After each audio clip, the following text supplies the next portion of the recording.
जय हिंद दोस्तों, मेरा नाम है जय और मैं आप सभी का एक बार फिर से वेलकम करता हूं आपका अपने YouTube channel the learning field पर। दोस्तों, एक बार फिर से हम हाजिर हैं आपके सामने एक नई गवर्नमेंट भर्ती अपडेट के साथ। जी हां दोस्तों, government of India, ministry of home defence ने Indian army headquarter, the infantry school Mhow station Madhya Pradesh और the infantry school Belgaum station Karnataka में ग्रुप सी की वैकेंसी निकाली है। आज का हमारा वीडियो इसी वैकेंसी के बारे में है और इस वीडियो में हम इस वैकेंसी के बारे में डिटेल से बात करेंगे, तो वीडियो को एंड तक पूरा जरूर देखें। तो चलिए शुरू करते हैं और सबसे पहले बात करते हैं यहाँ पर नंबर ऑफ पोस्ट के बारे में। तो इस वैकेंसी में कुल पोस्ट है 101। अब बढ़ते हैं आगे और बात करते हैं यहाँ पर ट्रेड वाइज वैकेंसी डिटेल्स के बारे में। तो यहाँ पर इन्फेंट्री स्कूल महू स्टेशन के अंदर आपकी पहली ट्रेड है ड्रॉट्समैन और ड्रॉट्समैन के अंदर कुल पोस्ट है 1। यहाँ पर आपकी दूसरी ट्रेड है एलडीसी यानी कि लोअर डिवीजन क्लर्क और एलडीसी के अंदर टोटल पोस्ट है 10। इसके अलावा यहाँ पर आपकी ट्रेड है स्टेनोग्राफर ग्रेड सेकंड की और इसमें टोटल पोस्ट है 2। इसके अलावा यहाँ पर आपकी ट्रेड है सिविलियन मोटर ड्राइवर की और सिविलियन मोटर ड्राइवर के लिए कुल पद हैं 19। और इसके अलावा यहाँ पर आपकी ट्रेड्स हैं कुक, ट्रांसलेटर और बार्बर की। कुक के अंदर टोटल नंबर ऑफ पोस्ट है 31, ट्रांसलेटर के लिए कुल पोस्ट है 1 और बार्बर के लिए कुल पोस्ट है 1। तो ये हो गई आपकी इन्फेंट्री स्कूल महू स्टेशन के लिए अलग अलग ट्रेड्स और उनमें नंबर ऑफ पोस्ट। इसके अलावा यहाँ पर the infantry school Belgaum Karnataka station में आपकी ट्रेड है एलडीसी की और एलडीसी में कुल पोस्ट है 8। इसके अलावा the infantry school Belgaum station में आपकी दूसरी ट्रेड है स्टेनोग्राफर ग्रेड सेकंड की और इसमें नंबर ऑफ पोस्ट है 2। इसके अलावा यहाँ पर आपकी ट्रेड है सिविलियन मोटर ड्राइवर, कुक और आर्टिस्ट और मॉडल मेकर की। तो यहाँ पर सिविलियन मोटर ड्राइवर के लिए कुल पोस्ट है 13, कुक के लिए कुल पोस्ट है 12 और आर्टिस्ट और मॉडल मेकर के लिए कुल पोस्ट है 1। तो ये हो गई आपकी ट्रेड वाइज वैकेंसी डिटेल्स। अब हम बात करेंगे यहाँ पर इसकी इंपॉर्टेंट डेट्स के बारे में। तो आपको बता दें कि इसका फॉर्म फिल करने की लास्ट डेट है 25 जुलाई 2022 और वो कैंडिडेट्स जो कि नॉर्थ ईस्ट स्टेट से बिलोंग करते हैं या फिर स्पीति डिस्ट्रिक्ट से बिलोंग करते हैं, तो ऐसे कैंडिडेट्स के लिए फॉर्म फिल करने की लास्ट डेट है 5 अगस्त 2022। तो ये हो गई इसकी इंपॉर्टेंट डेट्स। अब हम बात करेंगे यहाँ पर आपकी एप्लीकेशन फी के बारे में। तो वो कैंडिडेट्स जो कि जनरल या फिर ओबीसी कैटेगरी से बिलोंग करते हैं, तो ऐसे कैंडिडेट्स को 50 रुपये फी का पेमेंट करना होगा। इसके अलावा वो कैंडिडेट्स जो कि एससी कैटेगरी से हैं या फिर एसटी से हैं या फिर अगर आप एक्स सर्विसमैन हैं या फिर अगर आप फिजिकल हैंडीकैप कैंडिडेट्स हैं, तो ऐसे कैंडिडेट्स को कोई फी का पेमेंट नहीं करना है। तो कहने का मतलब ये हुआ कि यहाँ पर केवल जनरल और ओबीसी कैटेगरी वाले कैंडिडेट्स को ही फी का पेमेंट करना है, जो कि आपको करना है 50 रुपये। और आप अपनी इस फी का payment crossed Indian postal order यानी कि आईपीओ द्वारा या फिर डिमांड ड्राफ्ट के थ्रू कर सकते हैं। तो ये हो गई आपकी एप्लीकेशन फी।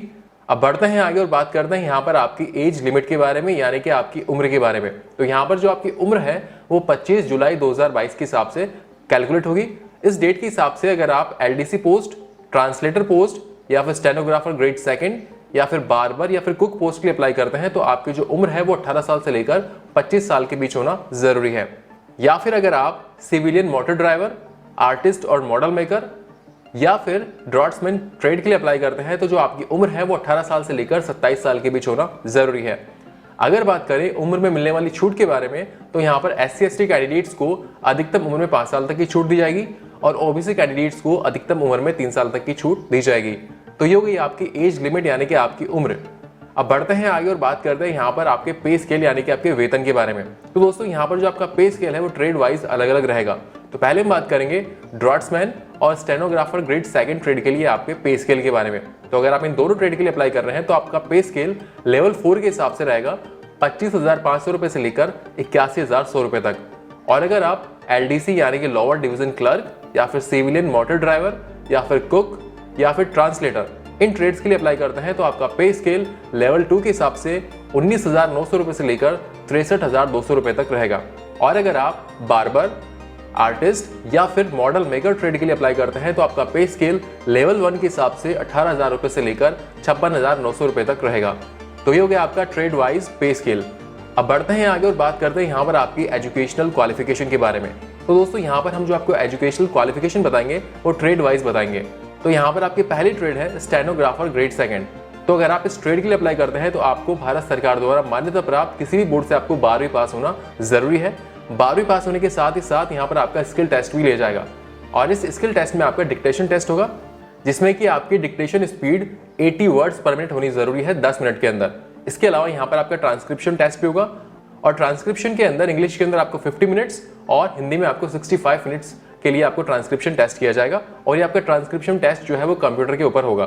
तो ये हो गया आपका स्टेनोग्राफर ग्रेड 2 ट्रेड के लिए आपकी क्वालिफिकेशन। अब हम बात करेंगे LDC यानी कि लोअर डिवीजन क्लर्क ट्रेड के लिए आपकी क्वालिफिकेशन के बारे में। तो अगर आप LDC ट्रेड के लिए अप्लाई करते हैं तो आपको भारत सरकार द्वारा मान्यता प्राप्त किसी भी बोर्ड से आपको 12वीं पास होना जरूरी है। 12वीं पास होने के साथ ही साथ यहाँ पर आपका टाइपिंग टेस्ट भी लिया जाएगा। अगर आप इंग्लिश में टाइपिंग करते हैं तो आपकी टाइपिंग स्पीड 35 वर्ड्स पर मिनट होना जरूरी है और अगर आप हिंदी में टाइपिंग करते हैं तो आपकी टाइपिंग स्पीड 30 वर्ड्स पर मिनट होना जरूरी है और ये जो आपका टाइपिंग टेस्ट होगा वो कंप्यूटर के ऊपर होगा। तो ये हो गया आपका LDC ट्रेड के लिए क्वालिफिकेशन।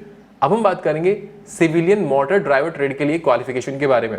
तो अगर आप सिविलियन मोटर ड्राइवर ट्रेड के लिए अप्लाई करते हैं तो आपको कम से कम 10वीं पास होना जरूरी है और 10वीं पास होने के साथ ही साथ आपके पास सिविलियन ड्राइविंग लाइसेंस भी होना जरूरी है हैवी व्हीकल्स के लिए और आपके पास हैवी व्हीकल्स को चलाने का जो है 2 साल का एक्सपीरियंस भी होना जरूरी है। तो ये हो गया आपका सिविलियन मोटर ड्राइवर ट्रेड के लिए क्वालिफिकेशन। अब हम बात करेंगे कुक ट्रेड के लिए आपकी क्वालिफिकेशन के बारे में। तो अगर आप कुक ट्रेड के लिए अप्लाई करते हैं तो आपको जो है कम से कम 10वीं पास होना जरूरी है और 10वीं पास होने के साथ ही साथ आपको इंडियन कुकिंग का नॉलेज भी होना जरूरी है। अब हम बात करेंगे ट्रांसलेटर ट्रेड के लिए आपकी क्वालिफिकेशन के बारे में। तो अगर आप ट्रांसलेटर ट्रेड के लिए अप्लाई करते हैं तो आपको कम से कम 12वीं पास होना जरूरी है और इसके अलावा आपके पास जो है डिप्लोमा होना चाहिए कंप्यूटर एप्लीकेशन के अंदर। तो ये हो गया आपका ट्रांसलेटर ट्रेड के लिए आपकी क्वालिफिकेशन। अब बढ़ते हैं आगे और बात करते हैं बार्बर ट्रेड के लिए आपकी क्वालिफिकेशन के बारे में।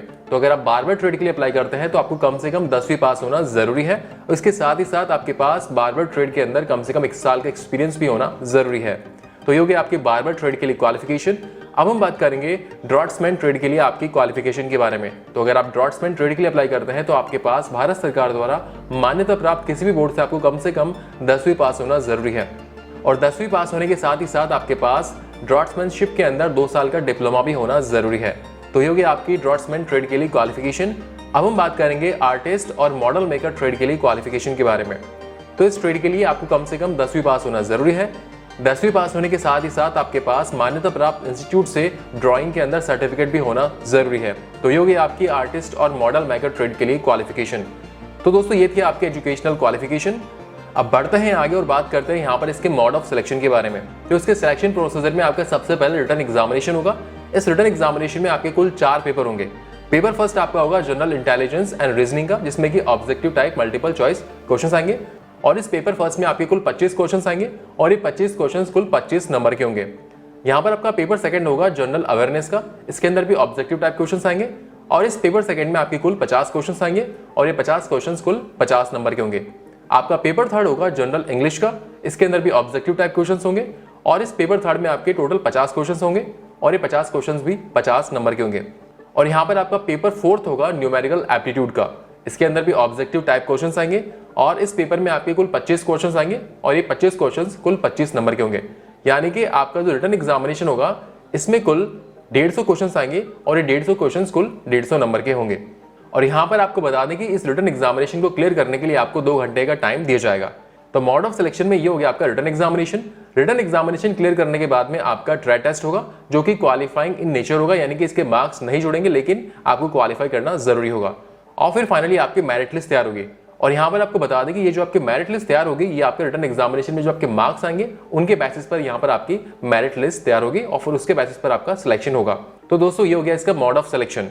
सो फ्रेंड्स, ये वीडियो था government of India ministry of home defence ने Indian army headquarter, the infantry school Mhow station और the infantry school Belgaum station में ग्रुप सी की वैकेंसी निकाली है उसके बारे में। दोस्तों उम्मीद करते हैं कि यहाँ पर हमने आपको जो इन्फॉर्मेशन दी वो आपको अच्छी लगेगी। अगर ये वीडियो अच्छा लगा हो तो इस वीडियो को लाइक और अपने दोस्तों के साथ शेयर जरूर करें और फ्यूचर में इस चैनल पर ऐसे ही यूजफुल वीडियोस देखने के लिए इस चैनल को सब्सक्राइब करके बेल आइकन जरूर दबाएं, जिससे आपको ऐसे ही यूजफुल वीडियोस के अपडेट्स मिलते रहें। So thank you for watching our video. जय हिंद।